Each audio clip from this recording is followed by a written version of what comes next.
Hi, I'm Jay Lucas, And I'm Karen Lucas. and welcome to the Sunshine Report. You know, we're so excited this week because I think we've got a terrific topic. It's local traditions. It's all those things in a small town or a community that go on year after year and just kind of pass along those thoughts, those great traditions that we have, the memories, and I think there's something really special about that.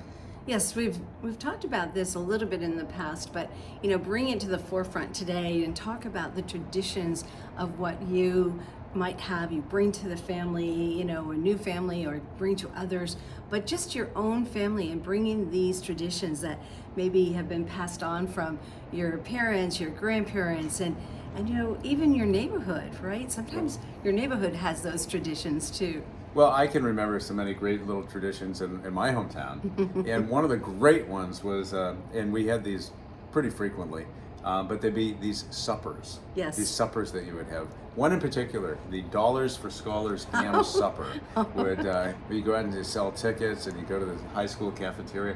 It would happen I think it was every February, every March, every year after year. And it's a tradition. And you Right. just kind of knew what to expect, and we'd raise some money for some scholarships, and it was a really good thing. But it's also those spaghetti dinners, right? We used to have those spaghetti dinners and sell the raffle tickets for that. And sometimes those traditions come through way of different organizations. A little league, it could be from the football Sure. leagues, right? Flag football to football. I remember the days of Pop Warner, right? Where Yeah. they would always have something, a tradition that they would bring in to the neighborhoods. I'll share another tradition that I think is really important, and that is small business, local business. Oh, I you love see that. being handed down from Yes. generation to the next generation. Yeah.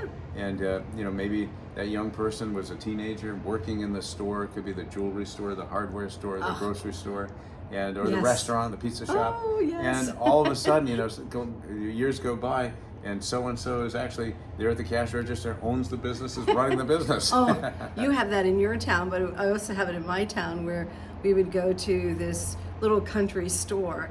But that's where everybody got their meat, right, for the week, and the butcher was right there, and called Eli's, right? And it was just the center of town of where everyone would go and get their groceries like that. And I loved that. We really Well, and it is those businesses. Yeah, It is yeah. those businesses that make up the fabric of a community. And it's not just the business itself, it's getting to know the owners, the people, sometimes the people who work there and That's shop right. there. And it's a community feel. And when you get this rhythm, this tradition, it just makes all the difference in the world. And on Sundays, we used to go for fresh baked bread, and right beside it was the milk store. Oh my gosh. And it was when Cumberland Farms was just starting. So we got the fresh milk in the glass bottles. That was our tradition on Sunday.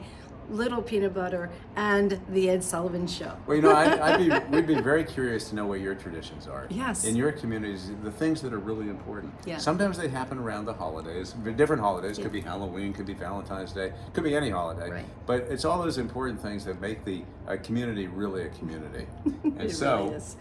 What we like to say here. at the Sunshine Report, Yes. it's positive energy that inspires positive change, that produces Positive results. So have a great week, everybody. Start thinking about those traditions and really enjoy. Enjoy, as I could go on and on. So I know you could too. So think about those traditions as we do. All the best.